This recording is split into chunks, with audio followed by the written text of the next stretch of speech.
আমাদের দৈনন্দিন রুটিনে প্রায় ১২ ঘন্টা সূর্যের আলো থাকে এবং সূর্য অস্ত যাওয়ার পর বাকি ১২ ঘন্টা রাতের জন্য বরাদ্দ।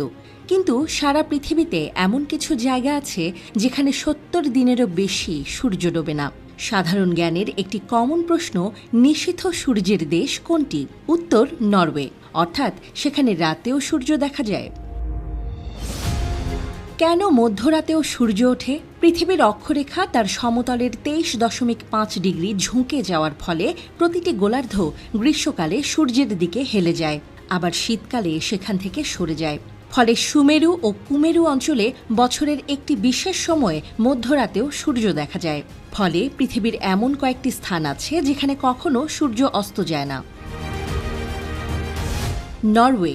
আর্কটিক সার্কেলে অবস্থিত নরওয়েকে মধ্যরাতের সূর্যের দেশ বলা হয়, যেখানে মে থেকে জুলাইয়ের শেষের দিকে সূর্য কখনো অস্ত যায় না। এর মানে হল প্রায় ৭৬ দিন ২৪ ঘন্টাই দিনের আলো থাকে। নরওয়ের স্যালবোর্ডে ১০ এপ্রিল থেকে ২৩ অগস্ট পর্যন্ত একটানা সূর্য আকাশে দেখা যায়। এটি ইউরোপের সবচেয়ে উত্তরের অঞ্চল। নুনাভুট। ক্যানাডার একেবারে উত্তরের অঞ্চল হল নুনাভুট। উত্তর পশ্চিম অঞ্চলে আর্কটিক সার্কেল থেকে প্রায় ২ ডিগ্রি ওপরে অবস্থিত। এখানে ৩,০০০-এরও বেশি মানুষ বসবাস করে।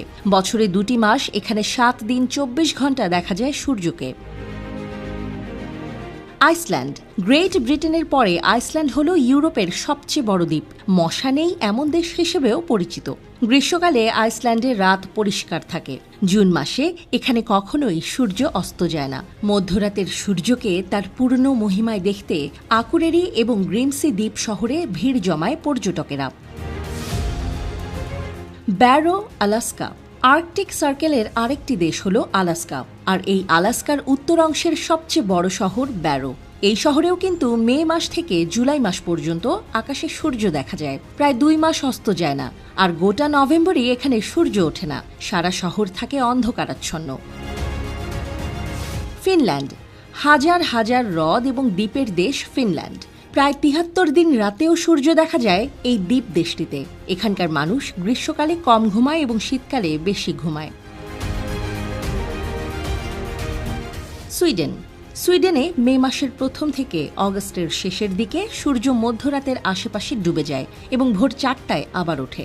এই দেশে স্থায়ীভাবে সূর্যের আলোর সময়কাল ১ বছরের মধ্যে ৬ মাস পর্যন্ত স্থায়ী হয়। এখানকার মানুষজনও দিনের আলোকে দারুণ উপভোগ করেন পর্যটকরাও।